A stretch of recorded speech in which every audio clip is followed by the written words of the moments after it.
bienvenidos a una nueva edición de La Cuadratura del Círculo. Estamos con Fernando Sillonis y también con Daniela Delgado y Rodrigo Hacha, que son asociados recientes de IIG. Y vamos a conversar acerca de las perspectivas políticas, digamos, que se han abierto luego de las movilizaciones, el cambio de gobierno, del gobierno de Francisco Sagasti. En fin, se abre toda una nueva etapa, un nuevo escenario. ¿Y qué características puede tener este escenario, no? Digamos que uno de los principales temas que deberíamos abordar ahora es el asunto de la relación con el Congreso. Tenemos, digamos, Francisco Sagasti pertenece al Partido Morado, que es el partido que siempre ha estado, digamos, siempre ha votado en oposición a todos los demás partidos en el Congreso. En ese sentido, el Congreso ha elegido a un representante, al vocero del partido, que fue el único que no votó por la vacancia y que en general siempre votó en contra de los proyectos populistas, digamos, ¿no? Que sí fueron aprobados por todos los demás. Entonces es una cosa un poco extraña, y eso, ¿qué implicaría respecto a la relación con el Congreso? En teoría, pienso yo, debería ser mejor la relación, porque pese a lo que acabo de decir, de todos modos, el Congreso debería sentirse un poco castigado después de estas movilizaciones, ¿no? Y entonces debería, digamos, haciendo una especie de propósito de enmienda, tratar de ser un poco más responsable en el tipo de proyectos que propone, ¿no? Y entonces eso debería facilitar la relación con el Congreso. Pero yo no estoy tan seguro de finalmente si eso va a ser así o no, porque el día de hoy estamos miércoles, no sé exactamente qué fecha, miércoles 25, en la orden del día ya estaba la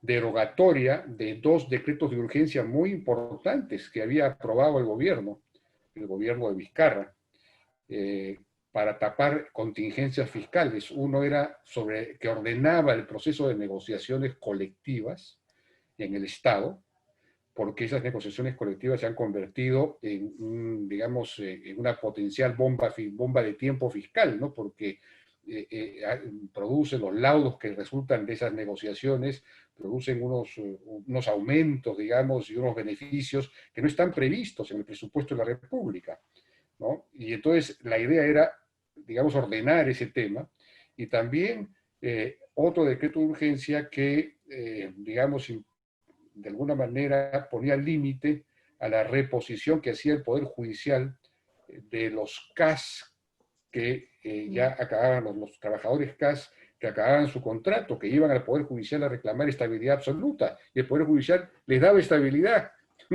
como si hubieran entrado por concurso y todo lo demás. En fin, cosas que eran preocupación para el Estado, pero resulta que el Congreso va a derogar esos decretos de urgencia. Así comienza la gestión, la primera sesión. Entonces yo no sé qué pronóstico puede haber, ¿no? No sé qué piensan ustedes. Aquí, ¿quién quiere decir algo sobre eso? Sí, Daniela. Sí, bueno, yo también creo que es difícil pensar que el Congreso va a tener una actitud a largo plazo, digamos hasta julio, sostenida, apoyando aquellas medidas o la mayoría de las medidas que pueda adoptar el Congreso, porque, bueno, por un lado, el Partido Morado, si bien tiene 9 curules en el Congreso, su representación nacional no es tan evidente, ¿no? En términos de gobernadores regionales, municipales, no hay una representación tan nacional, ¿no? Si bien, digamos, las personas que salen a marchar y que apoyan al partido, por ahí hay un respaldo, creo que finalmente el Congreso, teniendo, digamos, partidos, o algunos le podrían llamar vehículos políticos para llegar al poder, no necesariamente buscan,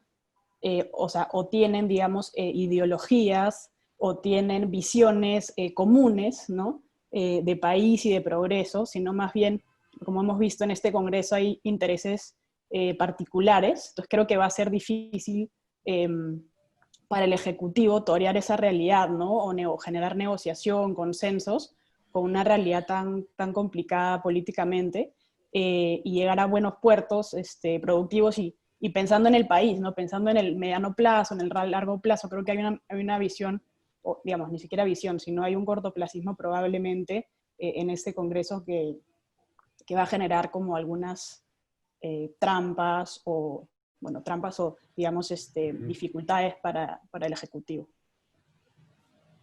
Rodrigo. Yo concuerdo con Daniela y haría hincapié en que hay dos mundos, ¿no? El mundo de lo político, que es donde finalmente la opinión pública te lo ha logrado saciarse luego de esta seguidilla de incidentes, ¿no? Y que realmente está interesada más que nada en que haya elecciones del 2021, y por otro lado, y eso es muy peligroso, en el cambio de constitución, que es un tema de populismo que puede adelantarse durante esa gestión parlamentaria.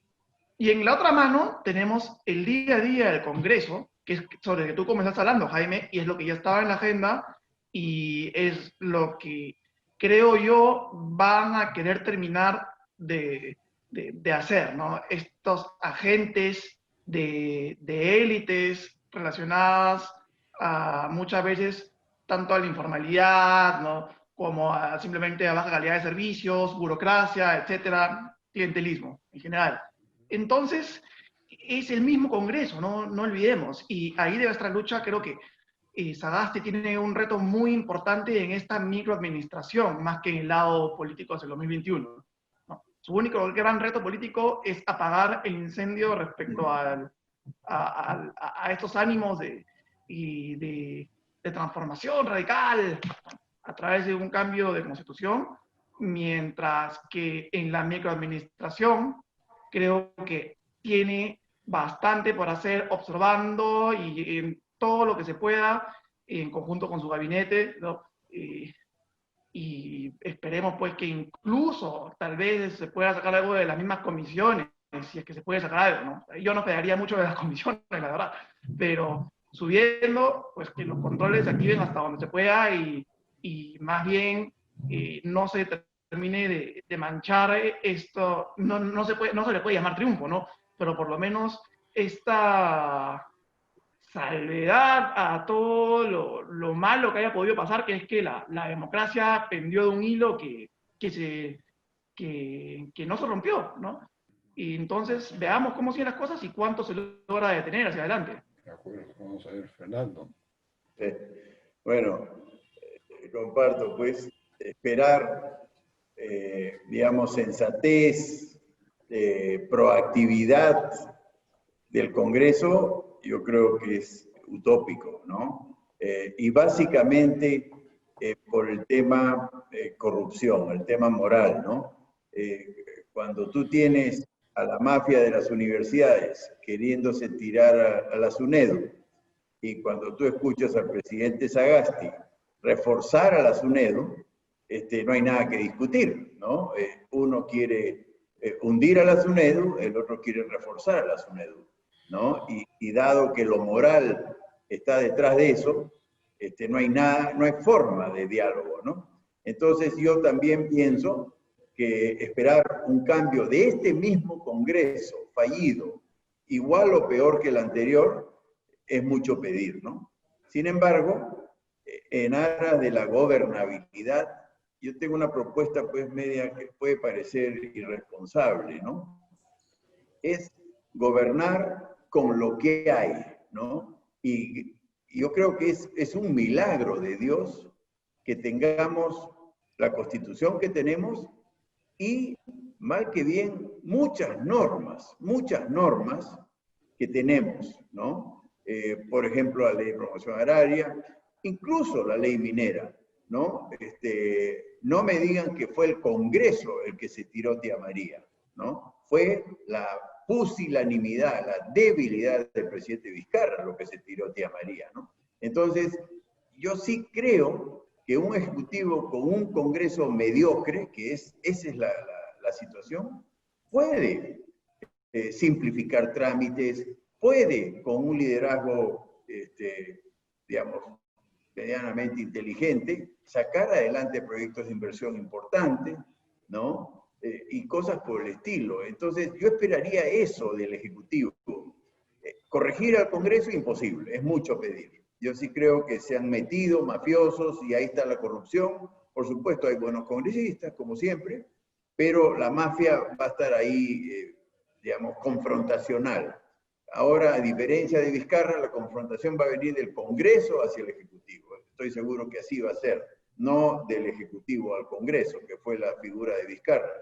Sin embargo, repito, a pesar de la mediocridad, el Perú tiene un marco normativo que le permite hacer cosas en favor de la inversión, el empleo y el crecimiento, ¿no? Y yo, mi pregunta es, ¿ustedes creen que el presidente Sagasti y su equipo van a ir por esa vía o también van a dejarse dominar por, digamos, por estas actitudes de dudas y idas y venidas, que puede ser ya el acabose, ¿no? Que no solo el Congreso es mediocre, sino que el Ejecutivo también es mediocre, ¿no? Eso es lo que sería el acabose. Bueno, una ley un tema que puede poner a prueba el Congreso dentro de poco es ver si es que va a insistir o no en la ley esta de la devolución de fondos de la ONP, que es una barbaridad fiscal también. La pregunta es, este gabinete, este gobierno, ¿hacia dónde se va a enrumbar?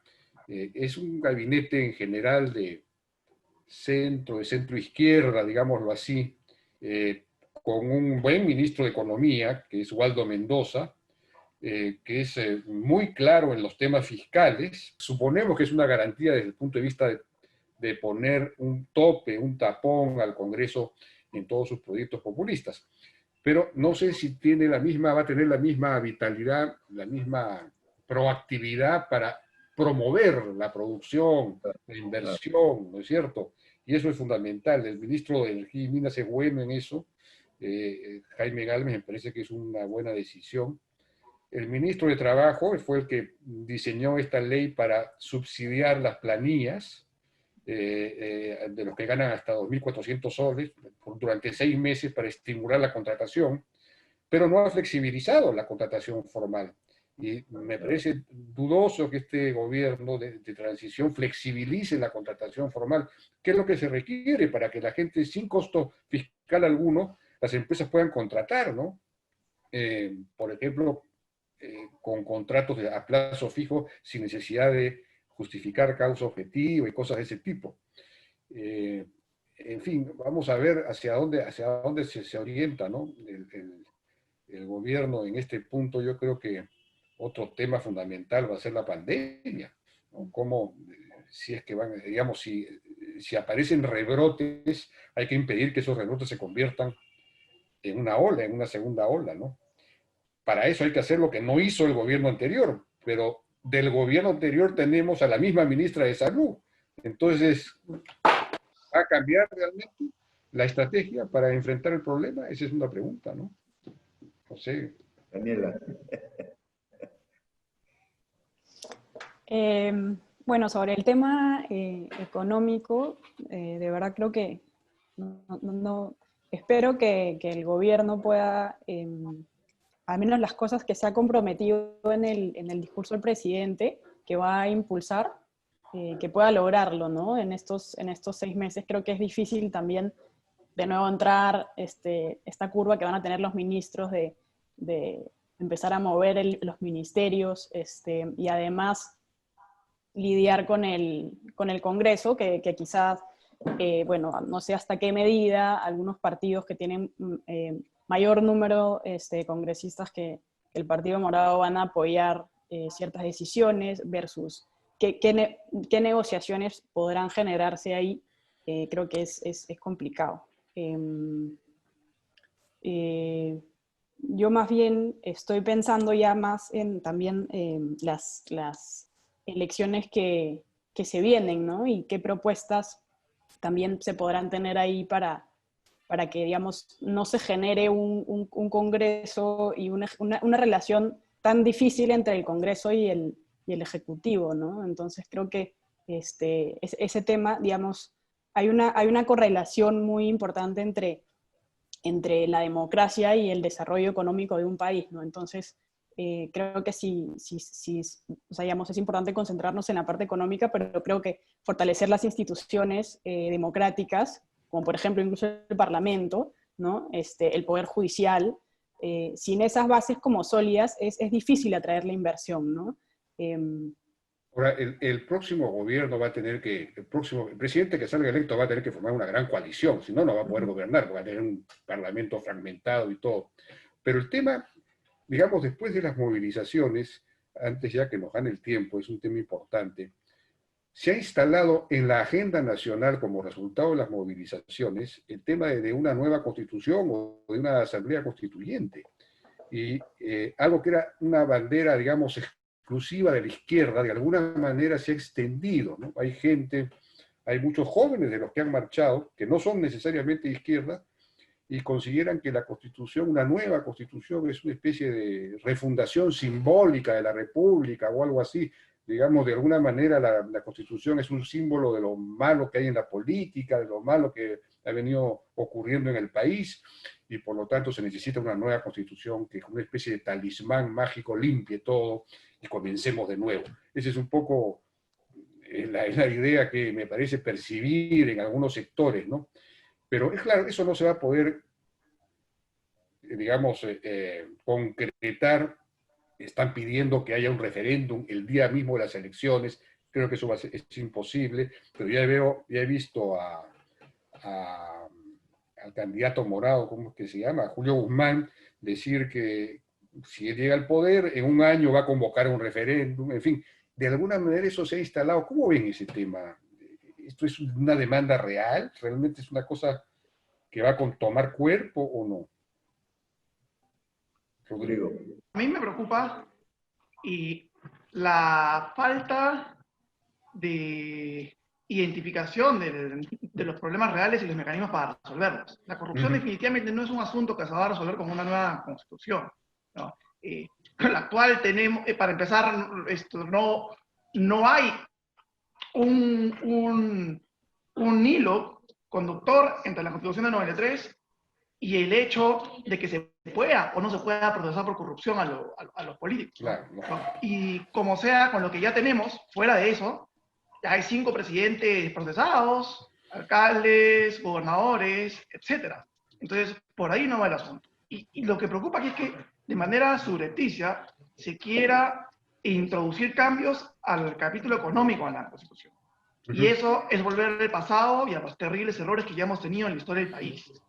Y ese es realmente lo riesgoso de la agenda de un cambio de constitución. Y por otro lado, las constituciones no requieren referéndum, ¿no? O si lo requieren es para asuntos puntuales, no es un cambio absoluto de constitución, ¿no? Y el 2018, el sí, no, que además, bajo mi punto de vista, fue una combinación errónea, sobre todo en la no reelección de los congresistas, ¿no? Y se rechazó la bicameralidad, que quizás sí habría sido un buen freno para toda la crisis que acabamos de pasar ahora, ¿no? Así es. Son asuntos que se pueden manejar más adelante, ¿no? Pero hablar de refundar el país cambiando la constitución es un absurdo, ¿no? Y es un oportunismo absoluto, y creo que es muy importante informar a la opinión pública respecto al riesgo que esto implica. Número 1, ¿no? Y número 2, más allá de la constitución, es muy importante hacer reflexionar a los congresistas actuales sobre los riesgos de las acciones irreversibles. Lo de la ONT generaría un forado irreparable. No estamos hablando de un proyecto minero que se paraliza y sobre el que algunos años o incluso meses después, imaginemos en el segundo semestre de 2021, pone las barbas en remojo y de pronto logra hacer avanzar luego de resolver un conflicto. La capacidad de tener respaldo político es fundamental, ¿no? El próximo gobierno va a tener que buscar consensos y esperemos que en los próximos años se logre un reacomodamiento de la representatividad de la sociedad, porque en ese momento no vio ni pies ni cabeza en la interacción entre en lo que se llama en inglés elite bargaining, ¿no? El acomodamiento entre las élites y el sistema político y la sociedad. Bueno, ahí Fernando está en una candidatura presidencial, pero estos chicos que se han movilizado y que tienen estas demandas, digamos, generales, relativamente vagas, pero muy claras respecto a lo que quieren, lo que querían en ese momento, por lo menos, deberían tratar de organizarse en partidos políticos, formar partidos políticos. Ahora es más fácil formar un partido político. Una reforma política adicional debería consistir en hacerlo aún más fácil. Por ejemplo, en la época del WhatsApp no se necesita pues tener comités políticos locales físicos, digamos 70 locales físicos en el país. Basta 70 chats de WhatsApp, digamos, locales virtuales, ¿no? No sé, Fernando, ¿cómo ves ese tema? No, yo sí creo que la juventud ha demostrado un genuino interés en participar en política. Digamos, las marchas es una expresión política, ¿no? Y yo veo a mucha juventud expresándose en ese sentido, ¿no? Yo sí creo que hay que darles espacios, hay que facilitarle a los jóvenes, ojalá no formar más partidos políticos, ¿no? Sino más bien participar activamente, ¿no? Y mayoritariamente en los partidos que hay, que desde ya son muchos, y ojalá que de ellos salga la propuesta de unir partidos afines, ¿no? Pero que la participación de la juventud sea muy, muy intensa, ¿no? La verdad, y esto no es un cumplido, ¿no? En ICA nosotros convocamos a muchos jóvenes, sobre todo mujeres, ¿no? A propósito, yo estoy en contra de la paridad de género, porque yo quiero más mujeres que hombres, o sea, me limitan el llevar más mujeres. El tema de paridad es igual, ¿no? Yo quiero más mujeres que hombres, ¿no? En general, me fue muy bien con los jóvenes en ICA, estupendo, ¿no? Desde poder combatir epidemias de dengue y cosas que yo consideraba misiones imposibles, ¿no? Ahora, entonces, de acuerdo, hay que estimular la participación política de la juventud. Yo estoy totalmente de acuerdo con eso. Ojalá no para más partidos, sino más bien para participar en los partidos existentes y que de ellos salga el tema de la fusión de partidos. Sin embargo, quería volver al tema de la Constitución. Pretender una nueva Constitución es lo más temerario que pueda haber, ¿no? Es una parálisis de por lo menos 3 años y nada nos garantiza que los constituyentes sean buenos. Es más, está casi garantizado que los constituyentes van a ser tan mediocres como los progresistas que tenemos en la actualidad, ¿no? Entonces, hay que ir trabajando eso y hacerle ver a la juventud que vamos con algunos cambios, con participación de ellos, pero no refundar el país desde cero, ¿no? Bueno, básicamente los cambios que se requieren están en el capítulo político, ¿no? La reforma política, y muchos de los cambios que se requieren en la reforma política ni siquiera requieren cambio de constitución, sino son cambios legales, ¿no? Así es, ¿no? Vamos a la segunda cámara, vamos a la segunda cámara sí requiere cambio constitucional, eso sí. Bueno, hacer una participación masiva para votar por una segunda cámara, por decir, ¿no? Y yo estoy de acuerdo, hay que volver a incluir la reelección de congresistas, ¿no? Claro. Es lo más absurdo que se ha conseguido, ¿no? Entonces, de alguna manera, que los jóvenes corrijan estos vicios políticos en la Constitución me parecería una buena táctica para distraerlos del pedido de empezar de cero. Una de las grandes quejas es que el Congreso no lo representa. Entonces, hay un problema en la representación misma. Entonces, quizás hay que avanzar hacia distritos electorales mucho más pequeños, uninominales o binominales, en donde yo puedo tener una relación personal con mi representante. Claro. Yo sé quién es mi representante, compite en una menor cantidad, entonces yo los puedo elegir mucho mejor. Claro. En fin, son los cambios que hay que hacer. Claro. Pero ese, por ejemplo, no requiere cambio constitucional. El de la reforma, el de la bicameralidad sí, pero no. No sé, ya para ir terminando, Daniela, las últimas palabras.